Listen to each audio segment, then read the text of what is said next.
Oare te-am iubit prea mult? Poate m-ar prea tare.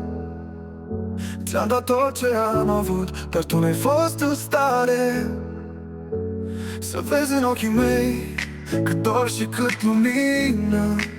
Acum rămân doar umbre, iar noaptea e senină.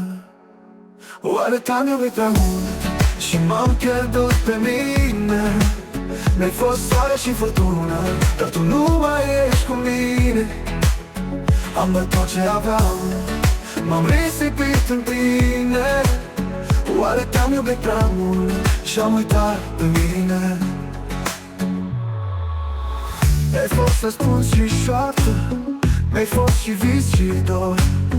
În fiecare noapte, doar tu mi-erai fiul. Acum îmi pare totul doar foc și amintire, că-și m-ai lăsat pe loc, pierdut în amăgire. Oare te-am iubit prea mult și m-am pierdut pe mine? Mi-ai fost soare și furtună, dar tu nu mai ești cu mine. Am dat tot ce aveam, m-am risipit în tine.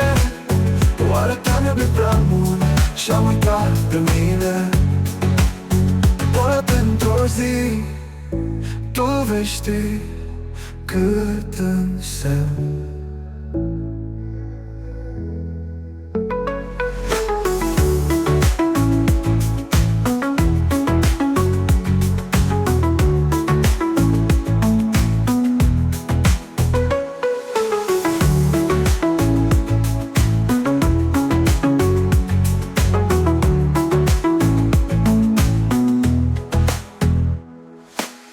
Mi-ai fost răspuns și șoaptă, mi-ai fost și vis și dor. În fiecare noapte, doar tu mi-erai fiul.